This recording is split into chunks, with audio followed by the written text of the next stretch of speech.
The plasma round missed Corporal Jake Tanner's helmet by 3 centimeters, close enough to feel his hair stand on end. Contact right. Staff Sergeant Marcus Webb's voice cut through the chaos as 1st Platoon's point squad hit the dirt. The forest of Lyros 4, if you could call the towering purple-black fungal stalks a forest, erupted with hostiles. The creche had found them first. Tanner pressed himself against a calcified spore trunk, its surface warm and pulsing. His rifle barked twice, dropping a scaled creche warrior mid-charge. They're dug in along the ridgeline, at least a platoon-strength element. Wardog 1-1, this is Fang 1 actual. Webb's transmission crackled with interference from Lyros 4's electromagnetic storms.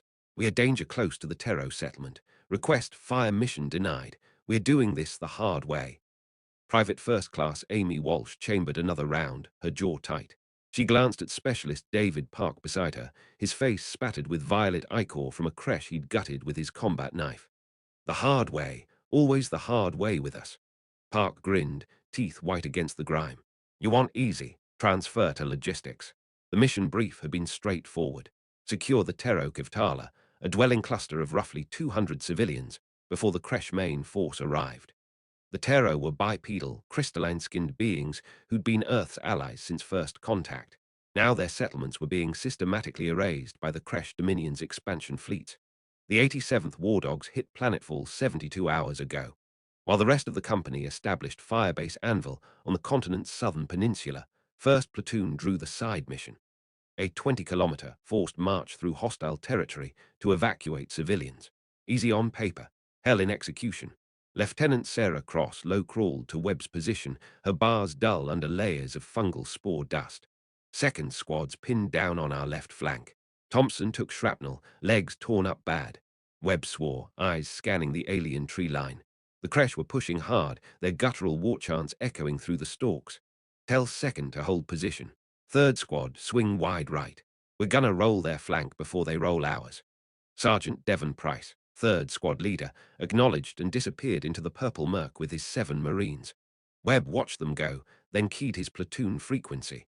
1st squad, we're gonna fix these bastards in place. Pour it on. The cacophony intensified. Tanner cycled through magazines, his rifle hot in his hands.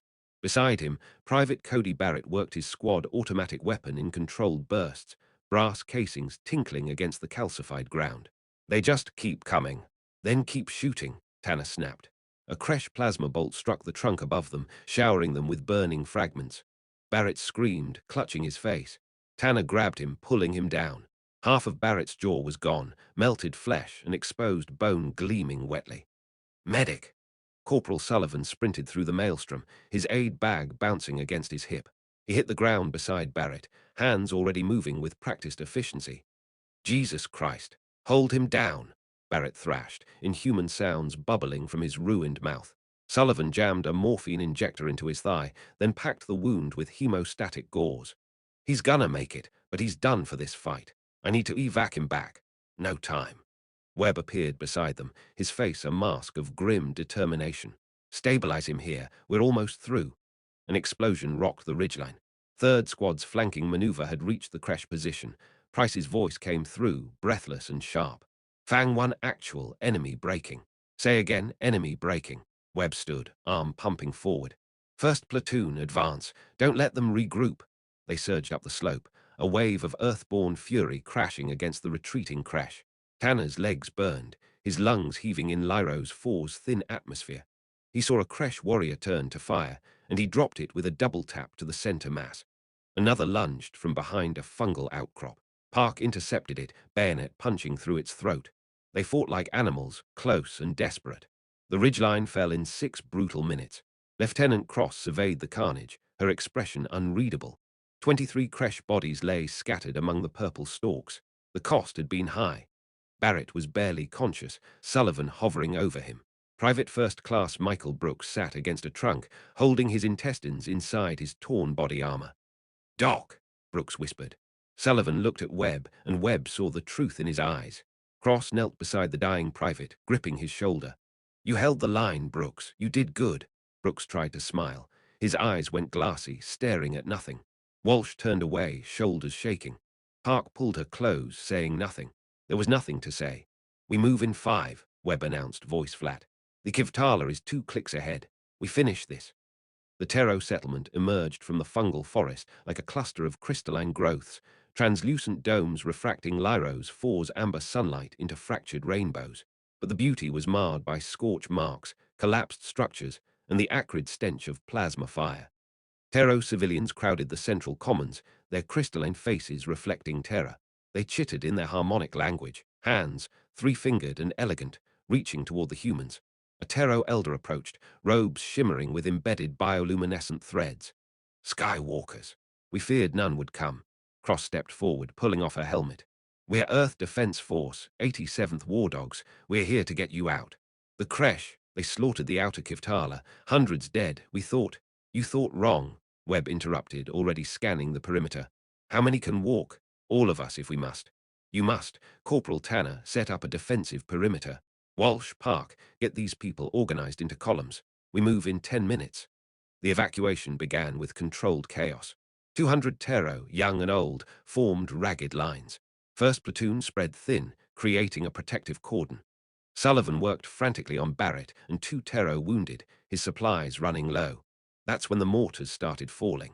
The first round struck the northern edge of the Kiftala, vaporizing a crystalline dome in a flash of superheated destruction.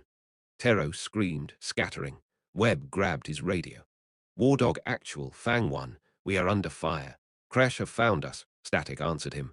The electromagnetic storm had intensified, blanketing communications in white noise. Shit, Cross pointed toward the eastern ridge. Movement. Company strength at least. The Crash had sent their main force. Webb's mind raced. 200 civilians, 15 combat-effective soldiers, no fire support, no extraction. He'd been in bad spots before, the Martian rebellions, the Battle of Europa Station, but this was different. This was a last stand. First platoon, his voice carried over the chaos, calm and certain. We hold here. We do not break. We do not run. These people are counting on us, and we are war dogs. We don't wait for relief. We are the relief. The platoon rallied, faces hard with resolve. They formed a defensive line between the Kresh and the civilians, rifles locked and ready. The Kresh charged. What followed was a symphony of violence. Tanner fired until his barrel glowed red, then drew his sidearm. Price led a countercharge that broke a Kresh breakthrough attempt, his squad fighting through the gap.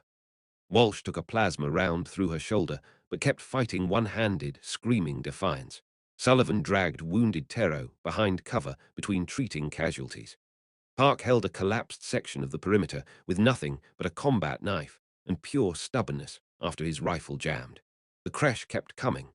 Wave after wave, their numerical superiority grinding against first platoon's discipline. Private Danny Foster died, holding the left flank, his body found later with 12 dead Kresh around him. Corporal Rachel Kim took a direct hit from a Kresh heavy weapon, vaporized before she could scream. But the line held. When the Kresh finally broke, the sun was setting, painting Lyros 4's sky in shades of crimson and gold. The fungal forest was silent, except for the moans of the wounded and the quiet sobbing of traumatized civilians. Webb stood among the bodies of his Marines, his rifle hanging loose in his hands. Lieutenant Cross approached, her face streaked with tears and blood. Comms are back. The company's sending Pelicans for evac. How many? We have 6 KIA, 9 wounded, 3 critical, nearly half the platoon. But 200 Tero civilians were alive. The Pelican dropships thundered in 30 minutes later, their landing thrusters flattening the surrounding vegetation. Tero filed aboard, looking back at the humans who'd bled for them. The elder approached Webb one final time, placing a crystalline hand on his chest. Your kind fights for others, dies for others. Why? Webb thought of all the Marines who'd never see Earth again. Because someone has to. The elder hummed a resonant note, a Tero expression of profound respect, and boarded the transport. First platoon loaded last. Tanner helped carry Barrett's stretcher, the young private barely conscious but alive. Walsh leaned against Park, her shoulder bandaged but functional. Sullivan sat alone, staring at his blood-stained hands. As the Pelican lifted off, Webb looked down at the Kiftala, at the bodies they were leaving behind. Graves' registration would retrieve them later, send them home in flag-draped boxes. But right now, they remained on Lyros 4. Guardians even in death. Lieutenant Cross sat beside him, exhausted beyond words. What now? Now, Webb allowed himself a grim smile. We rest, refit, and do it all again. Another outpost. Another mission. That's what Wardogs do. She nodded, closing her eyes. No planet too far. The Pelican banked toward Firebase Anvil, carrying first platoon, Fang 1 home. Behind them, Lyros 4's alien sun dipped below the horizon, and the stars emerged, cold and infinite. In war, there are no final victories, only the next fight. But as long as there are those willing to stand between the innocent and the darkness, hope remains. Where wolves hunt, the pack survives. And somewhere on Lyros 4, the Kresh were learning what it meant to face Earth's war dogs. First platoon would teach that lesson again and again, for as many times as it took, because that's what they did.